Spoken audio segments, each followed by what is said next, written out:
మీరు అంత థ్యాంక్లెస్ అనే పాయింట్ కూడా డిస్కషన్ వస్తుంది కదా. నేను ఆయన నమ్మకం ఏంటంటే ఈ వెల్ఫేర్ అంతా 100% వాళ్ళు చూసుంటారు కాబట్టి ఓటు అంత ఆలోచిస్తారా అని.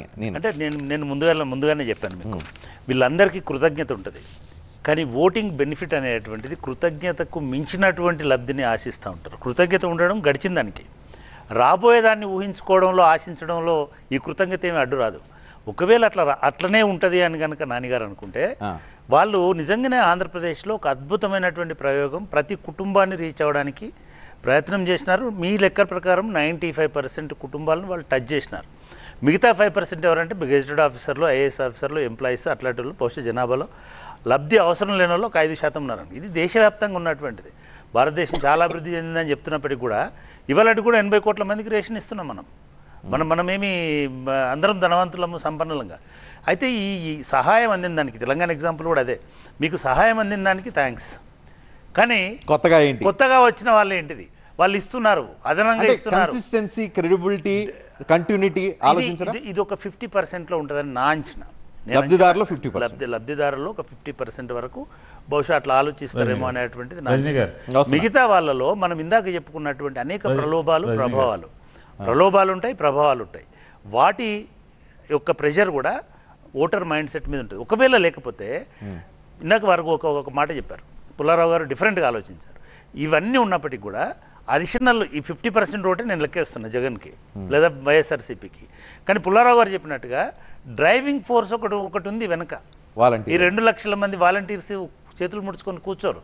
ప్రతి 50 మందిని మళ్ళీ ఇంటింటికి వెళ్ళి పార్టీ మీద అభిమానం. ఇక్కడ నేను మీ పాయింటే నేను మళ్ళీ కాంట్రాక్ట్ చేస్తున్నాను. కులాభిమానం, దురభిమానం అనుకోండి మీ పాయింట్ ఆఫ్ లో. కుల దురభిమానం, పార్టీ మీద కోపం, వ్యక్తి మీద ద్వేషం, వీటన్నింటినీ అధిగమించి వాలంటీర్ పనిచేయగలిగి, వాలంటీర్ తీసుకెళ్లి ఓటేయించగలిగే పరిస్థితి. అందుకే నేను అదే చెప్పబోతున్నాను. అట్లా కూడా చేయలేడు. ఎప్పుడైనా సరే గుర్తుపెట్టుకోవాలి, భారతదేశ ఓటరు పోలింగ్ బూత్లోకి పోయిన తర్వాత అక్కడ మైండ్లో ఏది తగిలితే దానికి ఓటేస్తాడు. ఇది తగలడానికి ఏదో మనకు ముడుపు కట్టుకొని వెంకటేశ్వర స్వామి దర్శనానికి పోయి 7 కొండలు ఎక్కినట్టుగా పోడు ఓటరు. వాడికి మైండ్లో ఏదో ఉంటుంది.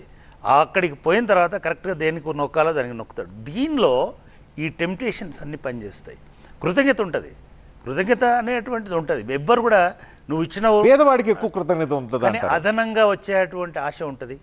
భవిష్యత్తు మీద ఇంకొక కల్పించినటువంటి ఒక భ్రమ ఉంటుంది. లేకపోతే ఫలానా వాడు, ఇందాక వారు ఒక మాట చెప్పారు, స్థానికంగా ఉన్న ఎమ్మెల్యేల మీద ఉండేటువంటి వ్యతిరేకత ఉంటుంది. స్థానికంగా ఎమ్మెల్యేల మీద వ్యతిరేకత ఉండదు, కేవలం బెనిఫిషియరీ మాత్రమే మనకు ఖచ్చితంగా 100% ఓటేస్తాడు అనుకుంటే, జగన్మోహన్ రెడ్డి 30% ఎమ్మెల్యేలను మార్చాల్సిన అవసరం లేదు, నియోజకవర్గాలు స్వైప్ చేయాల్సిన అవసరం లేదు, లేదా కొత్తలను తీసుకురావాల్సిన అవసరం లేదు. ఎందుకు తీసుకొచ్చినాడంటే ఈ వ్యతిరేకత అనేది ఉంది, దీన్ని న్యూట్రలైజ్ చేసుకోవాలనే దాంతో తీసుకొచ్చినాడు. సో ఎమ్మెల్యే అభ్యర్థి ఇంపార్టెంట్. 5 సంవత్సరాల్లో ఆ ఎమ్మెల్యే చేసినటువంటి ప్రవర్తనను కూడా చూస్తారు.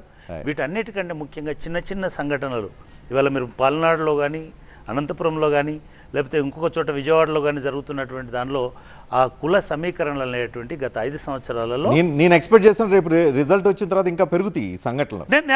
10 సంవత్సరాల నుంచి ఆంధ్రప్రదేశ్ మీరు ఒకటి గుర్తుపెట్టుకోండి, మీరు ఎందుకు కంపేర్ చేశారో నాకు తెలియదు, కానీ వెస్ట్ బెంగాల్లో ఎటువంటి వాతావరణం అయితే మనం చూసామో గత 10 సంవత్సరాలుగా, ఇవాళ రాబోయే 10 సంవత్సరాల్లో కూడా ఆంధ్రప్రదేశ్లో అటువంటి వాతావరణము చూడబోతున్నాము. ఆ దిశగా ఈ ఎన్నికలు పోలరైజ్ చేసిన మనుషుల్ని, ఇవన్నీ కూడా సామాన్య ప్రజల మీద, ఓటర్ల మీద ప్రభావం చూపిస్తాయి.